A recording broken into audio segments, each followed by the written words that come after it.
Hey guys, welcome back to tech with Abhino episode number 32. അങ്ങനെ nothing phone 3A സീരീസിൻ്റെ design officially nothing പുറത്ത് വിട്ടു. കാരണം എന്ന് വെച്ച് കഴിഞ്ഞാൽ കഴിഞ്ഞ ദിവസം മുമ്പേ തന്നെ ലീക്കും കാര്യങ്ങളൊക്കെ വന്നു. പിന്നെ ഇനി അവർ പുറത്തു വിടാതെ നിന്ന് കഴിഞ്ഞാൽ പിന്നെ വലിയ ഹൈപ്പൊന്നും ഉണ്ടാവില്ല. അതുകൊണ്ട് ഇപ്പോൾ തന്നെ എല്ലാവരും അറിഞ്ഞു. അതുകൊണ്ട് അവരുടെ ഒഫീഷ്യൽ 3A പ്രോയുടെ ഡിസൈൻ അവർ ഒഫീഷ്യലായിട്ടുണ്ട്. ആ സെയിം സാധനം ലീക്കിലൊക്കെ വന്ന സെയിം ഡിസൈൻ തന്നെയാണ് വരുന്നത്, വ്യത്യാസങ്ങളൊന്നുമില്ല. അപ്പോൾ നൈസ്, അത് തന്നെയായിരിക്കും 3A പ്രോ ഡിസൈൻ. 3Aയുടെ ഡിസൈൻ ഇതുവരെ വന്നിട്ടില്ല, അതും മറ്റേതുപോലെ തന്നെ ആയിരിക്കും. അതായത് 2Aയുടെ സെയിം ഡിസൈൻ, ആ ഒരു ഒറ്റ ക്യാമറ അധികം ഉണ്ട് എന്നേ ഉള്ളൂ. വലിയ വ്യത്യാസങ്ങളൊന്നും അതിലുണ്ടാവാൻ വേണ്ടി പോകുന്നില്ല. പിന്നീട് മാക്ബുക്ക് എയർ M4 ചിപ്പുള്ള മാക്ബുക്ക് എയർ അടുത്ത മാസം മാർച്ച് മാസത്തിൽ വരും എന്നാണ് എക്സ്പെക്റ്റ് ചെയ്യുന്നത്. ഇപ്പം കഴിഞ്ഞ മാസം ഈ മാസം ഈ ഫെബ്രുവരിയിൽ iPhone 16e ഒന്നിച്ച് ലോഞ്ച് ചെയ്യുന്നതാണ് എല്ലാവരും എക്സ്പെക്ട് ചെയ്തത്. പക്ഷേ ആ സമയത്ത് അവർ ലോഞ്ച് ഇവൻ്റ് ഒന്നും വെക്കാൻ വേണ്ടി പോയിട്ടില്ല. നൈസായിട്ട് ജസ്റ്റ് ഒന്ന് അനൗൺസ് ചെയ്തു, അത്രയേ ഉള്ളൂ. അതുകൊണ്ട് തന്നെ ഈ അടുത്ത മാസം മാർച്ചിൽ മാക്ബുക്ക് എയർ M4 ഉള്ള ചിപ്സെറ്റുള്ള മാക്ബുക്ക് എയർ വരും. അതിനുശേഷം പ്രീവിയസ് മോഡൽസിൻ്റെ ഒക്കെ തന്നെ പ്രൈസ് എന്തായാലും കുറയും. അടുത്ത ബിഗ് ബില്യൺ ഡേ സമയത്ത് M2 മാക്ബുക്ക് ഒരു 50,000 60,000 രൂപക്കൊക്കെ കിട്ടും. നല്ല സാധനമായിരിക്കും ആ സമയത്ത്.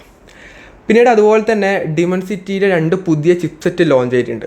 അതായത് ഡിമെൻസിറ്റി 7400 7400X എന്ന ചിപ്സെറ്റാണ്. ഇപ്പോൾ ഓൾറെഡി 15,000 20,000 രൂപ റേഞ്ചിലെ ബെസ്റ്റ് ചിപ്സെറ്റാണ് 7300. അതിൻ്റെ ഒരു സക്സസറാണ്.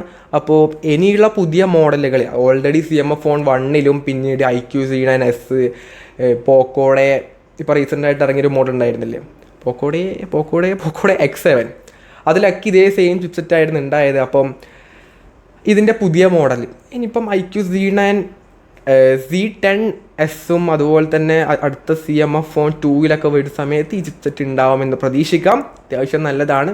അപ്പോൾ ഇനി ഇതുപോലുള്ള ചിപ്സെറ്റ് വെച്ചുകൊണ്ട് ഒരുപാട് ഫോൺസ് ഇനി വരാൻ വേണ്ടി പോകുന്നുണ്ട്. പിന്നീട് സാംസങ്ങിൻ്റെ C Fold 7ൻ്റെ റെൻഡേഴ്സ് വന്നിട്ടുണ്ട്. ഇതാണ് ഡിസൈൻ. അത് കാര്യമായിട്ടുള്ള വ്യത്യാസമില്ല, എന്നാലും ഫ്രണ്ടിലത്തെ ആ ഒരു ഗ്രീസ് മൊത്തത്തിൽ തന്നെ കാണാനേ ഇല്ല. പിന്നെ തിക്നെസ്സും കുറഞ്ഞിട്ടുണ്ട്. എനിക്കിത് കാണുന്ന സമയത്ത് ഇപ്പോൾ റീസെൻ്റായിട്ട് വന്ന ഓപ്പോയുടെ Find N5 ഫോൾഡ് ഫോണില്ലേ, അതിൻ്റെ സെയിം ആയിട്ടാണ് തോന്നിയത്. കാരണം അതിലും ഗ്രീസ് പക്ക ലെവലിൽ ഒഴിവാക്കാൻ പറ്റൂല, എന്നാലും കുറച്ചിട്ടുണ്ട്. തിക്നെസ്സും അതേ സെയിം തിക്നെസ്സാണ് ഈ ഒരു ഫോൾഡബിൾ ഫോണിന് വരുന്നത്. അതായത് തുറന്ന് കഴിഞ്ഞാൽ 4.5 mm തിക്നെസ് ഉണ്ടാവും. പൂട്ടിക്കഴിഞ്ഞ് കഴിഞ്ഞാൽ ഫോൾഡ് ചെയ്ത് കഴിഞ്ഞ് കഴിഞ്ഞാൽ 8 ആ ഒരു റേഞ്ച് ആയിരിക്കും തിക്നെസ് വരുന്നത്. ഇതേ സെയിം സാധനം തന്നെയാണ് ഓപ്പോയുടെ ഫോൾഡബിൾ ഫോണിലുള്ളത്. സോ സാംസങ്ങിന് അത് ഇറക്കിയാലേ പറ്റുള്ളൂ. കാരണം ഇപ്പോഴും ഇനി തടി കൂടിയതും ഗ്രീസൊക്കെ ഉണ്ടെങ്കിൽ ആൾക്കാർക്ക് ഒരു എന്നുള്ളൊരു ഫീൽ വരും. കാരണം ഓൾറെഡി ഓപ്പോ ആ റേഞ്ചിൽ ഇറക്കിയിട്ടുണ്ടെങ്കിൽ ഇത് കൊണ്ടുവന്ന സാംസങ് ഇറക്കാതിരിക്കത്തില്ല. അപ്പം ഇത് ഓൾറെഡി വരുന്നുണ്ട്. പിന്നെ G Fold എന്ന 3 പ്രാവശ്യം അടക്കാൻ വേണ്ടി പോകുന്ന ഫോണും അടുത്ത വർഷം അവരതിന് വേണ്ടി ഇപ്പം ഡെവലപ്പ് ചെയ്തുകൊണ്ടിരിക്കുകയാണ്. അപ്പോൾ അങ്ങനെ ഒരു അടുത്ത വർഷം അങ്ങനെ ഒരു പുതിയ സീരീസ് കൂടെ വരുന്നുണ്ട്. പിന്നെ സാംസങ്ങിൻ്റെ 2 പുതിയ ഫോൺസ് നാളെ ലോഞ്ച് ചെയ്യുന്നുണ്ട്. ഞാൻ ഓൾറെഡി പറഞ്ഞിട്ടുണ്ടായിരുന്നു. അതായത് അതായത് ഒരു ബഡ്ജറ്റ് റേഞ്ചൊക്കെ ഫോൺസൊക്കെ ആ സമയത്തായിരിക്കും ഇവൻ്റ് പ്ലാൻ ചെയ്യുന്നത്. അപ്പം നാളെ 2 ഫോൺസ്, അതായത് M16 M06 എന്ന 2 ഫോൺസ് വരുന്നുണ്ട്. ഇതിൽ M06 എന്ന് പറഞ്ഞാൽ ഓൾറെഡി F06 5Gയുടെ സെയിം എക്സാക്റ്റ് മോഡലായിരിക്കും, ആ ഒരു പേര് മാത്രം മാറിയെന്നേ ഉള്ളൂ. അതായത് മറ്റേത് ഫ്ലിപ്കാർട്ടിലാണെങ്കിൽ ഇത് ആമസോണിലാണ് വരുന്ന, ആ ഒരു വ്യത്യാസം മാത്രമേ ഉണ്ടാവുള്ളൂ. M16 ആണെങ്കിൽ ഒരു 50K റേഞ്ചിൽ ഒരു ബെസ്റ്റ് ഫോണായിരിക്കും എക്സ്പെക്ട് ചെയ്യുന്നത്. കാരണം ഓൾറെഡി M50 നല്ലൊരു മോഡലായിരുന്നു.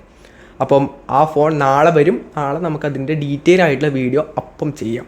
പിന്നെ സാംസങ്ങിൻ്റെ A സീരീസിൽ 3 ഫോൺസ് വരുന്നുണ്ട്. അതും ഒഫീഷ്യലി ഇവർ കൺഫേം ചെയ്തിട്ടുണ്ട്. ഇവൻ്റ് ഡേറ്റും കാര്യങ്ങളൊന്നും ഫിക്സ് ചെയ്തിട്ടില്ല, എന്നാലും ഈ 3 ഫോൺസ് വരുന്നുണ്ട്. അതായത് A26 വരുന്നുണ്ട്, A36 വരുന്നുണ്ട്, A56 കൂടെ വരുന്നുണ്ട്. ഇതിൽ വരുന്ന ചിപ്സെറ്റ് ഓൾറെഡി കൺഫേം ചെയ്തിട്ടുണ്ട്. അതായത് A26ലാണെങ്കിൽ എക്സിനോസിൻ്റെ 1380 ചിപ്സെറ്റ് ആയിരിക്കും ഉണ്ടാകുന്നത്. A36ലാണെങ്കിൽ സ്നാപ്ഡ്രാഗൻ്റെ 6 Gen 3യും A56ലാണെങ്കിൽ എക്സിനോസിൻ്റെ 1580 ചിപ്സെറ്റും ഈ 3 ഫോൺസിൽ ഉണ്ടാകും. അപ്പം ബാക്കിയുള്ള ഫീച്ചേഴ്സ്, അതായത് വലിയ പ്രതീക്ഷയൊന്നും വേണ്ട, A സീരീസ് ആണ്. അപ്പോൾ ആ രീതിയിലുള്ള ഒരു സ്പെസിഫിക്കേഷൻസ് മാത്രം എക്സ്പെക്റ്റ് ചെയ്യേണ്ടു. നോ സെക്യൂരിറ്റി, അങ്ങനെ പ്രീമിയം സാംസങ് ഫോണിലുള്ള ഒട്ടുമിക്ക ഫീച്ചേഴ്സും ഇതിലുണ്ടാകും.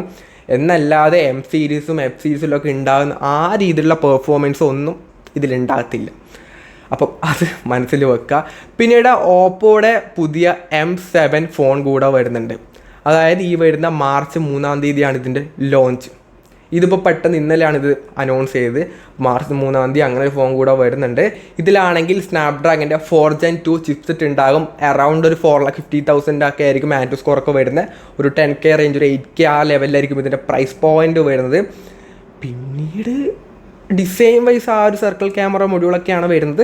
ബാക്കി ഡീറ്റെയിൽസ് അപ്പം വരെ അത്രേ ഇതിന് ടൈം ഉള്ളൂ ഇറങ്ങാൻ വേണ്ടിയിട്ട്. അപ്പം നമുക്ക് ഇതിന് ഡീറ്റെയിൽ ആയിട്ടുള്ള വീഡിയോ നമുക്ക് അപ്പം ചെയ്യാം. പിന്നീട് Xiaomi 15 Ultra മാർച്ച് 2-ാം തീയതി ഗ്ലോബലി ലോഞ്ച് ചെയ്തുകൊണ്ട് പറഞ്ഞിട്ടുണ്ടായിരുന്നു. ഇന്ത്യയിലേക്കും കൂടി ഈ ഒരു ഫോൺ വരുന്നുണ്ട്. ഒഫീഷ്യലായിട്ടുള്ള ആമസോണിൽ പേജ് അടക്കം വന്നിട്ടുണ്ട്. അതിനുശേഷം നേരെ ഇന്ത്യയിലേക്ക് വരും. അപ്പം ഒരു കിടിലം കാച്ചി, ഒരു കിണ്ണം കാച്ചി ഫോണായിരിക്കും എന്ന് പറയുന്നുണ്ട്. കാരണം ഡിസൈൻ, അൾട്രയുടെ ഒക്കെ ഡിസൈൻ എന്നൊക്കെ പറഞ്ഞാൽ അപാര ഡിസൈൻ അല്ല. ക്യാമറ Vivo X200 Pro ഒന്ന് നോക്കി വെച്ചോ, അതിനെ തകർക്കുന്ന ക്യാമറ ആയിരിക്കും Xiaomi 15 Ultra'യിൽ വരുന്നതെന്നാണ് ഇപ്പം ലീക്സ് ആൻഡ് റെൻഡേഴ്സിലൊക്കെ പറയുന്നത്. നോക്കാം. എന്തായാലും ഈ ഒരു ഫസ്റ്റ്, അതായത് 2-ാം തീയതി ലോഞ്ച് ഉണ്ട്. അതിനുശേഷം ഇന്ത്യയിലേക്കൊക്കെ വരും. നൈസ് ഫോൺ ആയിരിക്കും. Xiaomi നല്ല ഫോൺസാണ്. കഴിഞ്ഞ മോഡലും നല്ലൊരു മോഡലായിരുന്നു. അപ്പം ഇതും നമുക്ക് അത്യാവശ്യം നല്ല മോഡലായിരിക്കും എക്സ്പെക്ട് ചെയ്യാം.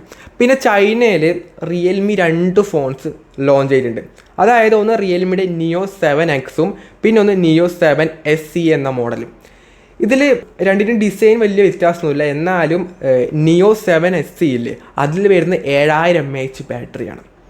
7000 mAh ബാറ്ററി. മറ്റേ അതായത് Neo 7Xൽ വരുന്ന ബാറ്ററി എന്ന് പറയുന്നത് 6000 mAh ബാറ്ററിയാണ് വരുന്നത്. പിന്നീട് Neo 7 SEയുടെ ചിപ്സെറ്റ് Dimensity 8400 മാക്സ് എന്ന ചിപ്സെറ്റാണ് കൊടുത്തുള്ളത്. പെർഫോമൻസ് ഒക്കെ നല്ലതായിരിക്കും.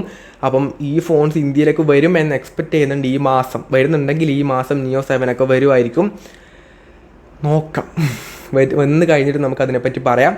ഇതുവരെ അങ്ങനത്തെ അനൗൺസ്മെൻ്റ് ഒന്നും വന്നിട്ടില്ല. അപ്പോൾ ഇത്രയും കാര്യങ്ങളാണ് ഇന്നത്തെ ടെക് വിത്ത് അഭിനവിൽ പറയാനുള്ളത്. അപ്പോൾ ഒരുപാട് ഫോൺസ് ഇപ്പോൾ ഇതും ഫെബ്രുവരി മാസമാണ്. ഞാൻ എപ്പോഴും കഴിഞ്ഞ മാസം എന്നാണ് പറയുന്നത്. ഫെബ്രുവരി മാസം അങ്ങനെ ഫോൺസ് ഒന്നും ഇറങ്ങിയിട്ടേ ഇല്ല. 4-5-6 ഫോൺസ് മാത്രമേ വന്നിട്ടുള്ളൂ.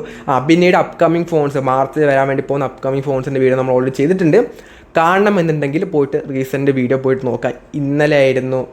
മിനിഞ്ഞാന്നായിരുന്നു അത് അപ്ലോഡ് ചെയ്ത്. അത്യാവശ്യം ഓൾറെഡി ഒരുപാട് പേര്, ഒരു 1K മുകളിൽ ഓൾറെഡി കണ്ടിട്ടുണ്ട്. കാണാത്തവരാണെന്നുണ്ടെങ്കിൽ ഒന്ന് പോയിട്ട് നോക്കാം. പിന്നീട് അതന്നെ മാർച്ച് മാസം ഒരുപാട് ഫോൺസ് വരുന്നുണ്ട്. ചറ ഫോൺസ് ഇപ്പോൾ തന്നെ ഒഫീഷ്യലി കൺഫേം ചെയ്ത് തന്നെ ഒരു 10 ഫോൺസിൻ്റെ അടുത്തുണ്ട്. ഇത് കൂടാതെ വേറെ ഒരുപാട് ഫോൺസ് ആ ഒരു ടൈമായിരിക്കും അത് അനൗൺസ് ചെയ്യുന്നത്. സോ വെയിറ്റ് ചെയ്യുക. അപ്പം ഈ ഒരു വീഡിയോ യൂസ്ഫുൾ ആണെങ്കിൽ ലൈക്ക് ചെയ്യുക, ഷെയർ ചെയ്യുക, സബ്സ്ക്രൈബ് ചെയ്യുക. So it's from Abhinav signing off. By.